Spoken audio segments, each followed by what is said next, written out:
வணக்கம். Welcome to திகில் கதைகள் எபிசோட் 2. ஓகே, வாங்க கதைக்குள்ள போகலாம்.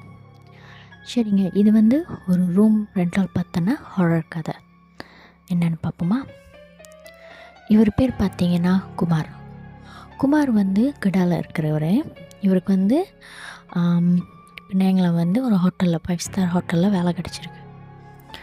இப்போ குமாருக்கு ரொம்ப ஹாப்பியாக இருக்கார் வேலை கிடச்சிச்சின்னு. அதே சமயம் இவர் தங்கிறதுக்கான இடங்களை பார்த்துக்கிட்டு இருந்திருக்காரு. ஏதாச்சும் ஒரு ரூம் ரெண்டல் கிடைக்குமான்னு பார்த்துக்கிட்டு இருக்கும்போது இந்த வேலை பார்த்திங்கன்னா ஒரு அண்ணன் தான் இவருக்கு ரெக்கமெண்ட் பண்ணியிருக்காரு. அப்போ குமார் என்ன பண்ணியிருக்காருன்னா, இந்த வேலை வாங்கி கொடுத்தாரு இல்லையா, அந்த அண்ணங்கிட்டே ரூம் ரெண்டலும் கேட்டிருக்காரு. எனக்கு ஏதாச்சும் வீடு பார்த்து கொடுங்க நான் தங்கிறதுக்கு, எனக்கு அங்கே யாரையும் அவ்வளோ தெரியாது அப்படின்னு. அப்போ இந்த அண்ணன் என்ன பண்ணியிருக்காரு, சரி அப்போ அந்த ஹோட்டலில் இன்னொரு பையன் வேலை செய்கிறான், அவன் ஒண்டி தான் ஒரு வீட்டில் தங்கியிருக்கான், நீ அந்த பையன் கூடயே தங்கிக்கோ, மாதம் அவன்கிட்ட காசு கொடுத்துருன்னு சொல்லியிருக்காரு. குமாருக்கு ரொம்ப சந்தோஷமாச்சு. இப்போ எனக்கும் போயிட்டார், அந்த வீட்டை போயிட்டு அந்த எல்லாம் பார்த்துட்டாரு. அப்போ அந்த வீட்டோட ஓனர் அந்த அண்ணன் இருக்கார் இல்லையா, அவர் அந்த வீடு அறையை காமிச்சிட்டு இந்த அறையில் நீங்கள் தங்கிக்கோங்க எல்லாம் சொல்லிவிட்டு எல்லாம் செட்டில் பண்ணிட்டாங்க. குமார் பார்த்திங்கன்னா மறுநாள் வேலைக்கு போகிறாரு. ஸோ ஒரு 1 வீக் அந்த வீட்டில் எந்த பிரச்சனையும் இல்லாமல் நல்லபடியாக தங்கியிருக்காரு. அதில் என்னென்னா, அந்த அண்ணன் ஆரம்பத்திலே சொல்லிட்டார், இந்த வீட்டில் நான் எப்போயாச்சும் தான் நான் இந்த வீட்டுக்கு நான் வருவேன், பெரும்பாலும் எங்கள் வீட்டில் தான் நான் இருப்பேன். ஸோ நான் என்னோடய அம்மா நம்பரும் என்னோடய அண்ணனோட நம்பரும் நான் கொடுத்துட்டு போகிறேன். அவங்க இங்கே இந்த தம்மாலே தான் அங்கே இருக்காங்க. உங்களுக்கு என்ன எமர்ஜென்சினாலும், ஒரு வேளை நான் இங்கே இல்லாமல் வேலை இடத்துல இருந்தேன்னா நீங்கள் வீட்டில் இருந்தீங்கன்னா எமர்ஜென்சியாக நீ அவங்களுக்கு கால் பண்ணலான்னு இருக்கார். குமாருக்கும் ரொம்ப ஒரு சந்தோஷமாக போச்சு. ஓகே பரவாயில்ல, கொஞ்சம் தெரிஞ்சவங்களும் இருக்குங்க, அது பக்கத்தில் ஒரு உதவின்னா கேட்குறதுக்கு ஆள் இருக்குது அப்படின்னு சொல்லி ஒரு சந்தோஷம். அப்போ ஒரு வாரம் கழிச்சதுக்கப்புறம் என்னாச்சுன்னா,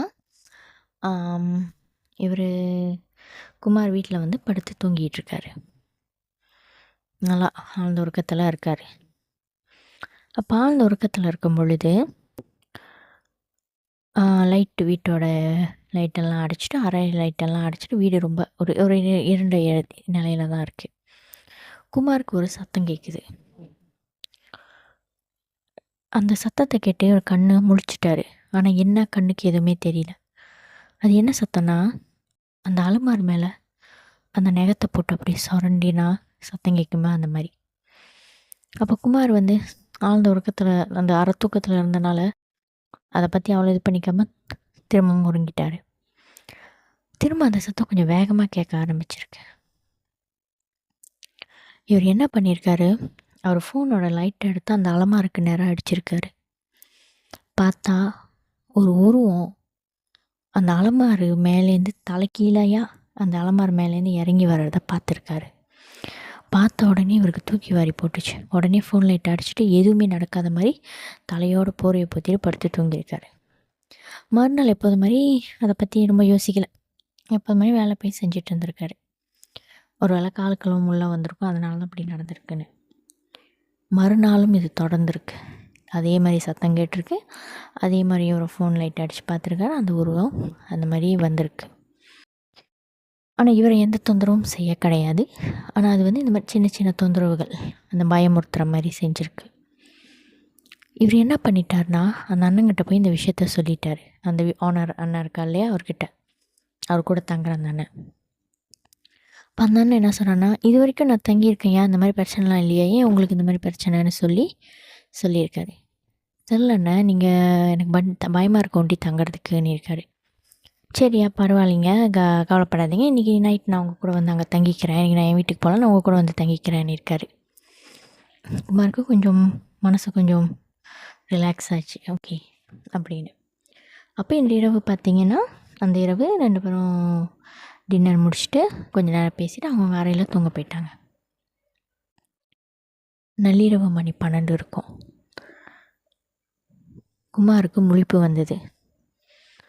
அவருக்கு ஹால்லேருந்து பேச்சு சத்தம் கேட்குது. அப்போ குமார் என்ன பண்ணுறாருனா, இந்நேரத்தில் யார் ஹாலில் உட்காந்து பேசிக்கிட்டு இருக்கா, இந்த அண்ணன் தான் தூங்க போயிட்டார,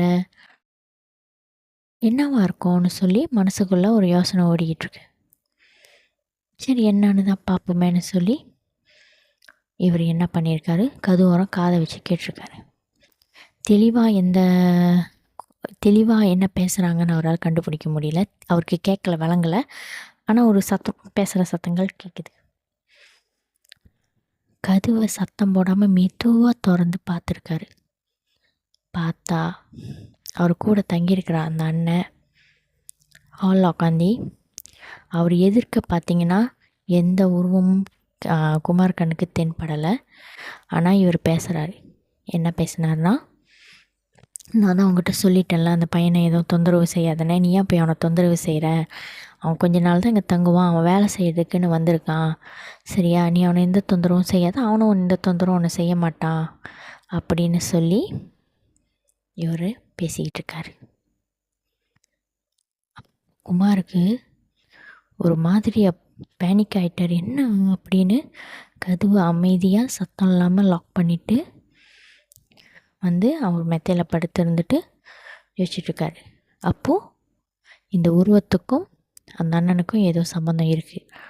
அப்போ அந்த அறையில் நம்மளை தொல்லை பண்ணுது, இவருக்கு சம்மந்தப்பட்ட ஏதோ ஒரு விஷயம் இருக்குதுன்னு சொல்லி நிறைய யோசனைகள் வச்சுட்டு இருந்திருக்காரு. இதுக்கு மேலே இந்த வீட்டில் தங்கிறது நமக்கு ஆபத்தில் தான் முடியும், ஒருவேளை இந்த அண்ணனே நம்மளை எதுவும் செய்கிறதுக்கான வாய்ப்பு இருக்குதுன்னு சொல்லி பயந்து போய் காலையிலே விழிஞ்சும் விடியாதமாக ஒரு 5 மணி 6 மணி இருக்கும், அந்த டைம் தான் சொன்னாங்க. எழுந்துச்சி குளிச்சுட்டு விறுவிறுன்னு அவரோட துணி எல்லாத்தையும், கையில் கிடச்ச துணி எல்லாம் திங்ஸ் எல்லாம் எடுத்து, முக்கியமான ஜாமான்லாம் எடுத்து பேக்கில் வச்சுக்கிட்டு வெளியாயிருக்காரு.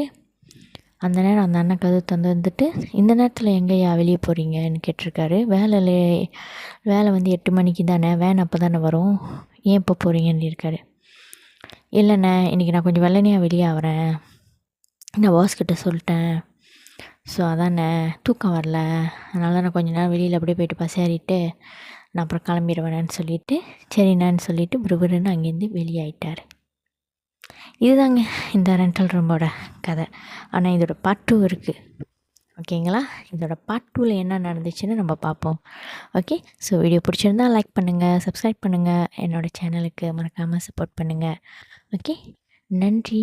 Signing off. நான் உங்கள் வித்யா.